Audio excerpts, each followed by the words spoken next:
భాగియో భాగి నేను గుర్తున్న పుల్లుగా తాగి భాగియో భాగి తింటావా వేడిగా మేగి. పాతికేలుగా పెంచిన నా తల్లిదండ్రి ప్రేమ గొప్పదా? 3 ఏళ్ళు క్రిందట పరిచయమై మనసులు మార్చుకున్న మన ప్రేమ గొప్పదా అంటే నా దగ్గర సమాధానం లేదు నవీన్. అందుకే మౌనంగా మాట్లాడకుండా మెడలో మరో మనిషితో మాంగల్యం ధరించాను. అవును, నువ్వే కరెక్ట్. కానీ నీకొకటి చెప్పాలి. ప్రేమను గుర్తించని ప్రేమ 25 ఏళ్ల ప్రేమను కూడా పరాయి ప్రాణి ప్రవేశిస్తేనే పంతం పట్టిన ప్రేతాత్మల ప్రేమికుల మధ్య పాతుకుపోతుంది. దాని పంతం పట్టలేం, పరువు పోగొట్టలేం. ఏంటి, తాగావా?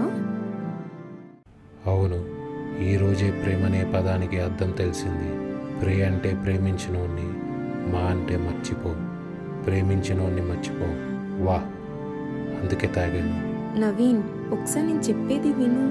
మరో జన్మంటూ ఉండి మనం కలుసుకుంటే ఇలా మాత్రం చేయకు. Good bye Baaghi. భాగి